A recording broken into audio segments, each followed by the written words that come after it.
Yazid एक लड़की के इश्क में पागल हो गया और उसे हासिल करने के लिए उसने लड़की के माँ बाप को कत्ल करवा दिया और लड़की को अपने तख्त में ले आया। लड़की बेलिबास यजीद के सामने आई। लड़की ने जब देखा कि यजीद शराब में मस्त हो चुका है तो उसने यजीद को बिस्मिल्लाहिर्रहमानिर्रहीम 23 जुलाई 645 ईस्वी को जब यजीद पैदा हुआ तो उसकी माँ मीसून की तलाक हो गई। मीसून अपने बेटे यजीद को लेकर अपने कबीला कलबिया चली गई। कलबिया कबीला अभी नया नया मुसलमान हुआ था, जिसकी वजह से उसके रस्म रिवाज और रहन सहन अभी बिल्कुल ईसाइयों जैसा था।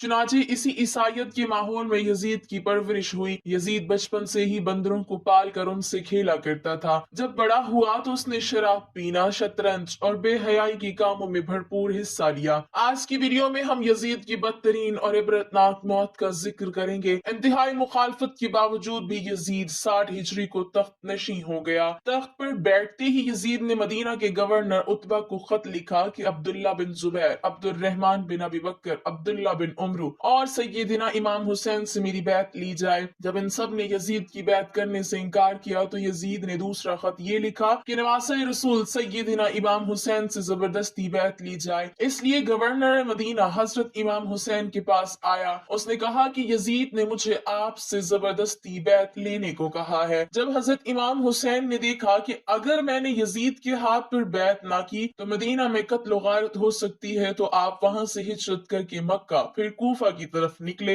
हजरत इमाम के साथ उसके घर वाले और कुछ सहाबा कराम भी मौजूद थे। एक कूफी ने हजरत इमाम हुसैन की बैत तोड़ दी कि जिसके बाद मैदान करबला का वाकया पेश आया। मैदान करबला का वाकया यजीद का सबसे बड़ा गुनाह माना जाता है। जब यजीद को पता चला कि हजरत इमाम हुसैन कूफा की तरफ आ रहे हैं तो यजीद ने अब्दुल्ला बिन जियाद जैसे सख्त दिल गवर्नर को कूफा में मुकर्रर कर दिया। उनको यजीद ने कहा कि हजरत इमाम हुसैन से बैत लो, अगर वो मेरे हाथ पर बैत नहीं करता तो उससे जंग करो। अब्दुल्ला इब्न जियाद के हुक्म को मानते हुए शिमर और उमर बिन साद ने करबला के मैदान में सैयदना हुसैन और उनके साथियों को 3 दिन तक कुछ खाने पीने को ना दिया। उनको शदीद प्यास का एहसास दिलाकर उनको शहीद कर दिया। मैदान करबला में शिमर जैसे बदबख्तों ने ऐसा जुल्म किया कि जिसको लिखते हुए तारीख के मुफस्सिरीन लिखते हुए रोते हैं। मैदान करबला में सैयदना हुसैन को शहीद करने के बाद उनकी औरतों को भी कैद कर लिया गया, बच्चों को भी कैद करके तरह तरह के जुल्म और सितम ढाए गए। जब सैयदना हुसैन का सर मुबारक यजीद बदबख्त के सामने लाया गया तो उस कमीने ने आपके सर मुबारक की बहुत ही तौहीन की।